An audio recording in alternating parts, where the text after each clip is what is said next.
Student, मैं हूं भरत कुमार और आप पढ़ रहे हैं पॉलिटिकल साइंस। तो आप सबका स्वागत है KP college of arts and science की यूट्यूब क्लास में। और जैसा कि आपको पता है हम कंटिन्यू बीए फर्स्ट ईयर के लेसन को यहाँ पे पढ़ रहे हैं। तो ये जो लेसन है वह 11th लेसन को हम यहाँ पे इस वीडियो के द्वारा चर्चा कर रहे हैं, पढ़ रहे हैं। और इसका ये सेकंड पार्ट है, ठीक है ना। 11th लेसन का ये सेकंड पार्ट है जो आप ये देख रहे हैं। ये वीडियो जो अपलोड हुआ है वीडियो वो सेकंड पार्ट का है। तो आप यहाँ पे देखिए अधिकार व कर्तव्य। जैसे मैंने आपको पहले बता दिया है कि अधिकार क्या है, जो फर्स्ट पार्ट था उसके बारे में बता दिया था। तो जैसे आपको ये समझना है, अधिकार एक तरह से स्वतंत्रता और समानता के तहत राज्य के द्वारा सुविधा करने का जो अवसर दिया जाता है, ठीक है ना। आपको राज्य में विकास चाहिए, अपना विकास करना, अपने परिवार का विकास करना, आपको आगे बढ़ना है, तो राज्य के द्वारा ऐसी व्यवस्था हमें प्रदान की जाती है, सुविधा ऐसी प्रदान की जाती है जिसके तहत हम अपना विकास कर सके। तो वो सुविधा का नाम है यहाँ पे अधिकार। यानी राजनीति जो स्वतंत्रता की बात करें तो यहाँ पे समानता और स्वतंत्रता जैसे कुछ सद्गुण है या सुविधा है जो राज्य के द्वारा हमें प्रदान की जाती है। तो इसी को हम अधिकार के तहत समझ रहे हैं। तो आप अब देखना है नेक्स्ट, कल जो हमने देखा था इसके बारे में अलग अलग विद्वानों की परिभाषाएं समझी थी।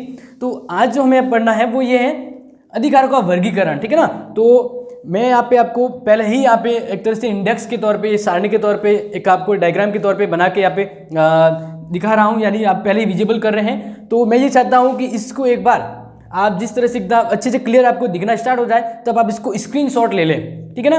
क्योंकि मैं वो पढ़ाऊंगा, पढ़ाने के बाद हो सकता है कि मिटाना पड़े और कुछ और समझाना पड़े। तो आप इसको एक बार पहले अच्छे से स्क्रीनशॉट ले लीजिए, ठीक है ना। स्क्रीनशॉट हो जाने के बाद हम आगे आपको बढ़ाएंगे कि क्या किस तरह से ये अलग अलग जो हम यहाँ पे सारणी के तहत समझ रहे हैं। तो देखिए, सबसे पहले जब हम अधिकारों के वर्गीकरण की बात की जाए तो अधिकारों के वर्गीकरण में दो तरह के वैसे मूल जब हम कह सकते अधिकार होते हैं। एक तो होते हैं नैतिक अधिकार और दूसरे होते हैं कानूनी अधिकार। समझ रहे हैं ना, नैतिक अधिकार और जो हम कानूनी अधिकार, दो ये प्रारंभ में हम इसके दो आधार मान सके।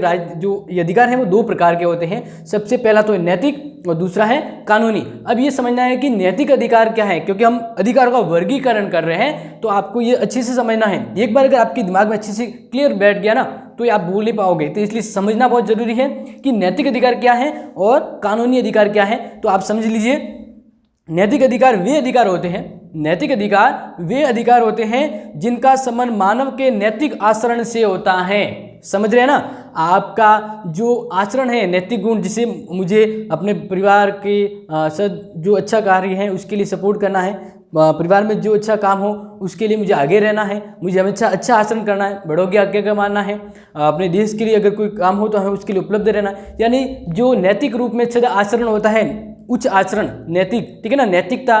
तो नैतिक गुण है जिसके तहत हम कोई भी कार्य करते हैं तो वो एक नैतिक अधिकार की श्रेणी में आते हैं। वापस समझ लीजिए, नैतिक आचरण से ही संबंधित हम यहाँ पे समझ रहे हैं नैतिक अधिकार है। अब नैतिक अधिकार को यहाँ पे ये समझना है कि नैतिक अधिकार है कोई बनाता नहीं है, ठीक है ना। कानूनी अधिकार है वो एक तरह से राज्य के द्वारा सुविधा हमें दी जाती हैं, वो मैं आपको यहाँ पे समझाऊंगा। लेकिन सबसे पहले क्या समझना है कि नैतिक अधिकार, तो नैतिक अधिकार है वह व्यक्ति के नैतिक आचरण से रिलेटेड है, ठीक है ना। व्यक्ति किस तरह से रह रहा है, परिवार में उसका क्या संबंध है, वह किस तरह से कार्य कर रहा है, तो इसके ऊपर सरकार अगर वो कोई नैतिक जो आचरण है उसको अगर गलत करेगा तो सरकार या किसी के द्वारा उसको रोका नहीं जा सकता। नैतिकता का मतलब उसके स्वाभाविक जो गुण है जिसके तहत वह अपना विकास कर रहा है कि ये बहुत अच्छा है लड़का, कैसे, क्योंकि इसका आचरण बहुत अच्छा है नैतिक रूप में।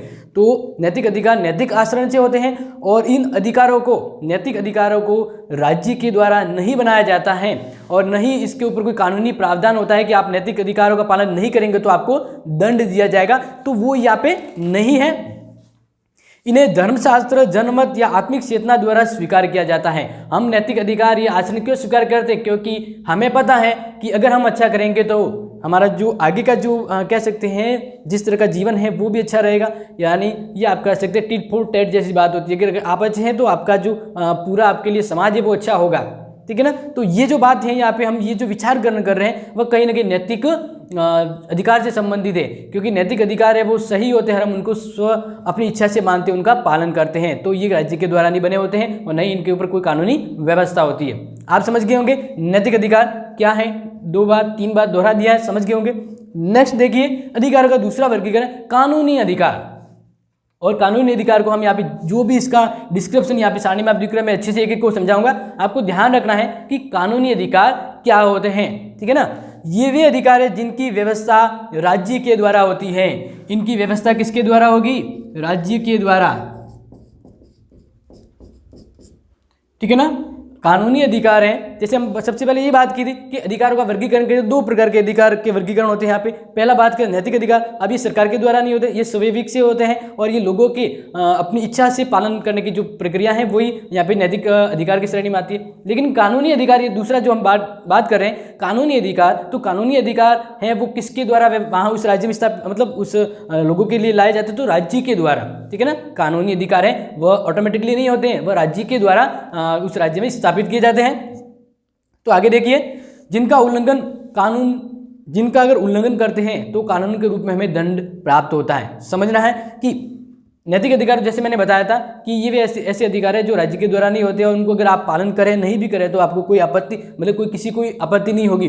लेकिन कानूनी अधिकार है वह राज्य के द्वारा उस समाज में व्यक्ति के हित के लिए लागू किए जाते हैं। तो कोई अगर इन कानूनी अधिकारों का पालन नहीं करता, उनका उल्लंघन करता है, तो कानून के तहत उसको दंडित किया जाएगा, ठीक है ना। तो दंड की जो व्यवस्था है, या कह सकते हैं कि ऐसे अधिकार जो राज्य के द्वारा बनाए जाते हैं, अगर उसका उल्लंघन करें तो राज्य दंड के स्वरूप हमें कुछ भी हमें दंड के तरफ की जो भी व्यवस्था है कि वो हमें भुगतनी पड़ेगी। तो ये जो व्यवस्था है वो कानूनी अधिकार के तहत आती है, आपको ये समझना है। तो इसके संदर्भ में लिकॉक ने क्या कहा है, कानूनी अधिकार वे अधिकार हैं जो एक नागरिक को अपने साथी नागरिक के विरुद्ध प्राप्त होते हैं तथा जो राज्य की सर्वोच्च शक्ति द्वारा संपन्न किए जाते हैं और रक्षित किए जाते हैं। क्योंकि जब दो व्यक्ति अगर लड़े तो अगर कोई, वो कब लड़ेंगे जब कोई दूसरा व्यक्ति उसके अधिकार का उल्लंघन करता है, तो इस स्थिति में राज्य है वो उसके अधिकारों की रक्षा करता है। तो जो यहाँ पे समझना, कानूनी अधिकार राज्य के द्वारा बनाए जाते हैं और ये राज्य के द्वारा रक्षित भी है, यानी इसको पालन करवाने की जो व्यवस्था राज्य के द्वारा होती है। अगर कानूनी अधिकार का उल्लंघन कोई करता है तो उसे दंडनीय अपराध समझा जाएगा। समझ गए ना। तो अब हम इसकी अंतर्गत देखते हैं कि कानूनी अधिकार भी दो प्रकार के होते हैं। समझ रहे ना, कानूनी अधिकार दो प्रकार के हैं। यहाँ पे समझना है सामाजिक या राजनीतिक अधिकार, और दूसरा है राजनीतिक, यहाँ पे सामाजिक, यहाँ पे समझना है जो पहला है वो है सामाजिक या नागरिक अधिकार और दूसरा है राजनीतिक अधिकार, ठीक है ना। समझ रहे हैं ना। तो ये कानूनी अधिकार के दो प्रकार, यानी कानूनी अधिकार दो प्रकार के होते हैं, एक तो सामाजिक है या उसको नागरिक अधिकार कहे, दूसरा है राजनीतिक अधिकार, ठीक है ना। तो सबसे पहले हम ये समझ लेते हैं कि सामाजिक और नागरिक जो हम बात करें वो क्या है, तो वो आपको यहाँ पे समझना है। तो सामाजिक अधिकार में आपको ये समझना है जो समाज में व्यक्ति को उसके विकास, विकसित और जीवन को उच्चतम बनाने के लिए समाज के अंतर्गत उसे जो राज्य के द्वारा जो अधिकार प्रदान किए जाते हैं, उसे व्यक्ति को, उस नागरिक को उस समाज में नागरिकता के होने के नाते उसे जो अधिकार प्रदान किए जाते हैं वही सामाजिक या नागरिक अधिकार होंगे। तो इसको यहाँ पे देखें, तो सामाजिक अधिकार में पहला है जीवन का अधिकार। तो ये जीवन का अधिकार है वह अनुच्छेद 21 के अंतर्गत संविधान की अनुच्छेद जो धारा है अनुच्छेद 21, उसमें कहा गया है कि व्यक्ति को जीवन का अधिकार है, यानी अगर उसके जीवन के ऊपर कोई बाधा आएगी तो उसके लिए राज्य उसके लिए व्यवस्था करेगा। तो जीवन का अधिकार किसी भी स्थिति में सीमित नहीं किया जा सकता, क्योंकि ये एक समाज में व्यक्ति के जीवन के लिए, उसकी जीवन यापन, उसके निर्भय पूर्ण वो जी सके, इसके लिए उसको जीवन का अधिकार प्रदान किया गया है। और इसलिए ये भी यहाँ पे आपने समझा होगा कि जो आत्महत्या करते हैं तो वो उनका अधिकार नहीं है, उनका अधिकार नहीं, उनका अधिकार क्या है, जीवन जीने का अधिकार। तो किसी को भी आत्महत्या अगर वो करता है तो वो अपराध माना जाता है, क्योंकि वह कानून का उल्लंघन कर रहा है। तो जीवन जीने का अधिकार है ये सामाजिक अधिकार, क्योंकि समाज में जब व्यक्ति रहता है उसके जीवन के व्यवस्था के लिए राज्य अलग अलग व्यवस्था करता है। तो नागरिक को जो ये अधिकार दिए जा रहे हैं जीवन का अधिकार, वो पहला है सामाजिक या नागरिक अधिकार का है। दूसरा समानता का अधिकार। समानता का अधिकार समाज में समानता स्थापित करने के लिए है, क्योंकि बहुत समय से ऐसी व्यवस्थाएं रही हैं कि कुछ व्यक्ति है वो समाज से बहुत नीचे गिर गए हैं, उन्हें समाज में बराबर स्थान लाने के लिए, ठीक है ना, क्योंकि कुछ हैं वो बहुत ज़्यादा आगे बढ़ गए और कुछ पीछे रह गए हैं। तो इस तरह से जो व्यक्ति, जो लोग हैं जो समाज में बहुत पिछड़े हुए हैं, उन्हें बराबर हक प्रदान करने के लिए संविधान में अनुच्छेद 14 से ये व्यवस्था की गई है समानता का अधिकार, ताकि समाज में सभी को समान दर्जा प्राप्त हो। अगर सभी को समान व्यवस्थाएं प्रदान की जाएगी कानून के तहत, मतलब राज्य के द्वारा कानून के तहत, तो वे सभी समान रूप से विकसित होंगे, आगे बढ़ेंगे और समाज का विकास होगा। तो इस तरह से समानता के अधिकार कौन कौन से, तो यहाँ पे देख लीजिए, जस्ट सामने मैंने यहाँ पे नोट किया है। तो समानता का अधिकार में राजनीतिक अधिकार, ठीक है ना। तो यानी उसी ये है कि राजनीति के क्षेत्र में किसी भी तरह से व्यक्ति के साथ भेदभाव नहीं किया जाएगा उस समाज में। वह व्यक्ति राजनीति के क्षेत्र में उसी प्रकार से भाग लेगा जिस तरह से समाज में वो है, तो इसलिए उसे राजनीतिक समानता प्राप्त है। दूसरा ध्यान रखना है सामाजिक समानता। सामाजिक समानता का मतलब जो जिस तरह का समाज है उसमें उसके साथ किसी भी तरह का भेदभाव नहीं होगा। वंश, लिंग, जाति, वर्ण किसी भी आधार पे उसके साथ भेदभाव नहीं किया जाएगा। उसे उस राज्य का नागरिक होने के नाते वो सब सुविधाएं मिलेगी जो अन्य को मिलती है। तो ये हो गया सामाजिक अधिकार जो समाज में संभव है और ये व्यवस्थाएं राज्य के द्वारा की गई है, ठीक है ना। नेक्स्ट देखना है आर्थिक समानता। हम यहाँ पे बात कर रहे हैं समानता के अधिकार के, तो आर्थिक समानता। आर्थिक समानता का मतलब है कि राज्य के द्वारा जितना यथासंभव प्रयास हो सभी के लिए एक जैसी आर्थिक स्थिति बनाए रखने की व्यवस्था की जाएगी। क्योंकि जो जहाँ से राज्य की आमदनी हो रही है या जो उत्पादन के साधन है उस पर राज्य का अधिकार है, तो राज्य उन सुविधाओं का, उन संपत्ति का सबके बराबर हक के तौर पे बंटवारा करेगी। यानी संपत्ति के स्तर पर जो भेदभाव है वो राज्य के द्वारा नहीं किया जाएगा। क्योंकि जब एक पद पर वो काम कर रहा है तो उसको, वो भले पुरुष हो या महिला हो या कुछ भी किसी भी वर्ग का हो, सभी को समान सैलरी मिलती है। तो इस तरह से आर्थिक समानता है वो राज्य के द्वारा स्थापित की जाएगी जिससे व्यक्ति जो इकोनॉमी जो स्तर है राज्य का वो स्टेबल हो सके। तो इस तरह से ये हमने पढ़ा समानता का अधिकार। नेक्स्ट देखिए स्वतंत्रता का अधिकार। तो ये भी ध्यान रखना है राज्य के अंतर्गत कानूनी जो अधिकार है उसमें स्वतंत्रता भी एक अधिकार के तौर पे है। तो ये कानूनी अधिकार के तहत आती है और ये जो है राज्य के अंतर्गत कानूनी अधिकार के तहत है और ये व्यवस्था भी की गई है ताकि जो पहले जैसी व्यवस्था थी, मतलब ये युद्ध वगैरह जो थे, जैसे मुगल काल आया या इसके बाद अलग अलग वंश आए और फिर ब्रिटिश आई, तो उसमें फिर व्यक्तियों को किसी भी तरह की स्वतंत्रता नहीं थी और वह उनका जो जीवन था बहुत दुखीपूर्ण व्यतीत हो रहा था। तो इसलिए भारतीय संविधान में स्वतंत्रता के अधिकार को शामिल किया गया है। तो इसे आपको समझना है जो 19 से लेके 22 तक है, अनुच्छेद 19 से 22 तक। तो इसमें देखना है कि कौन कौन सी स्वतंत्रता है जो व्यक्ति को प्रदान की गई है। तो यहाँ पे मैंने कुछ हाईलाइट है जो नोट कर दिए, वो आप ध्यान रखें। स्वतंत्रता के अंदर है व्यक्तिगत स्वतंत्रता, यानी व्यक्ति को उसके के व्यक्तिगत जीवन में जो उसे कार्य करना होता है उसको लेकर वह पूर्ण तरह से स्वतंत्र है। उसके ऊपर कोई अपेक्षा नहीं है, यानी उसे अपने निजी जीवन में, पर्सनल लाइफ में उसकी क्या सोचना है, क्या खाना, क्या पीना है, किस तरह से रहना है, क्या धर्म अपनाना है, तो उस पर वह पूरी तरह से स्वतंत्र होगा अपने निजी मामलों को लेकर। तो यही कहलाता है व्यक्तिगत स्वतंत्रता, ठीक है। फिर दूसरी हम स्वतंत्रता की बात करें विचार और अभिव्यक्ति की स्वतंत्रता। तो व्यक्ति को जब व्यक्तिगत स्वतंत्रता प्राप्त है तो उसे विचार और अभिव्यक्ति की स्वतंत्रता प्राप्त होना भी जरूरी है। क्योंकि अगर वो राज्य में रहता, उस राज्य में है और रह रहा है तो उसे अपने विचारों को अभिव्यक्त करने का अधिकार है। वह राज्य के संदर्भ में उनकी जो भी योजना है उनके ऊपर टिप्पणी कर सकता है, ठीक है ना। वो ये कह सकता है कि राज्य मेरे साथ क्या, किस तरह की गतिविधियां कर रहा है या मुझे क्या उस राज्य से और आशा है। तो इस तरह से वो अपने विचारों को राज्य के संदर्भ में अभिव्यक्त कर सकता है। क्योंकि पहले ऐसा नहीं था, राजा के समय या किसी और के समय, ब्रिटिश व्यवस्था के समय क्या था, कोई व्यक्ति सू नहीं कर सकता, बोल नहीं सकता था, क्योंकि उसको अभिव्यक्ति की आज़ादी नहीं थी। तो यहाँ पे विचार और अभिव्यक्ति की आज़ादी भारतीय संविधान के द्वारा दी गई और ये एक कानूनी अधिकार है जो आपसे कोई नहीं छीन सकता। अगर कोई उसका उल्लंघन करता है उसे कानूनी दंड दिया जाएगा। तो ये हो गया स्वतंत्रता का दूसरा जो यहाँ पे श्रेणीकरण देखे क्रम, तो विचार और अभिव्यक्ति। तीसरा देखिए धार्मिक स्वतंत्रता। धार्मिक स्वतंत्रता से हम ये समझते हैं कि व्यक्ति, समझ लीजिए अभी कौन सा, जैसे अलग अलग धर्म की जैसे बात करें कि हिंदू धर्म अभी अपनाया हुआ है, वह सिख धर्म ग्रहण कर सकता है, तो इसे कोई रोकने वाला नहीं है क्योंकि उसे धर्म के मामले में स्वतंत्रता प्राप्त है। समझ रहे हैं ना। तो यानी वह हिंदू से मुस्लिम बन सकता है, मुस्लिम से हिंदू बन सकता है, सिख ईसाई जो भी। तो इस मामले में न तो किसी को जोर जबरदस्ती की जाएगी, न कोई रोक सकता है। व्यक्ति अपने धार्मिक क्षेत्र में धार्मिक सद्भावना के तौर पे जिस भी तरह की श्रेणी है, यानी धार्मिक क्षेत्र में पूर्ण तरह से स्वतंत्रता है।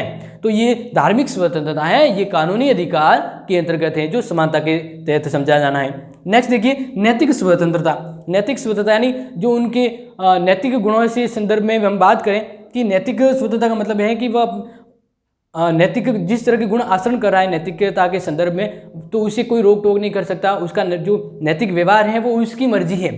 तो इस तरह से कोई इसके ऊपर जोर जबरदस्ती नहीं करेगा, नहीं तुम्हें ये काम करना है, ये नहीं करना है।